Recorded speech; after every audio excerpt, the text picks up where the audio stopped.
अस्सलाम वालेकुम। डिस्कवर इल्म के दिलचस्प और मालूमाती सवालात जवाब की सीरीज़ में खुश आमदीद।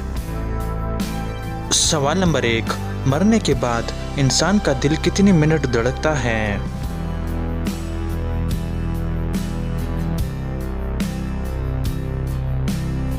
सही जवाब है 20 मिनट तक। सवाल नंबर 2, किस चीज़ के बगैर लड़की की शादी नहीं हो सकती?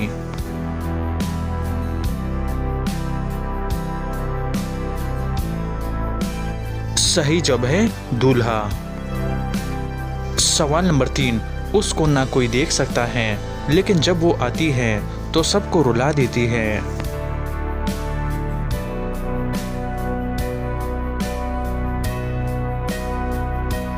सही जवाब है तकलीफ।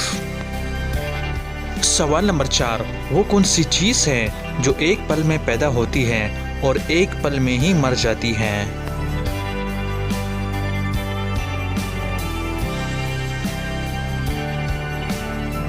सही जवाब है ख्वाहिश।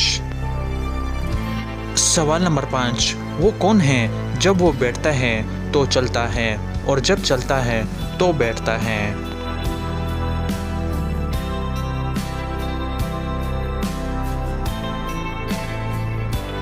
सही जवाब है कैंगरू। तो दोस्तों, उम्मीद करता हूँ कि आज की वीडियो आपको पसंद आई है। अगर पसंद आई है तो लाइक का बटन दबाएं और मज़ीद मालूमाती वीडियोस के लिए हमारे चैनल को सब्सक्राइब कीजिए। शुक्रिया।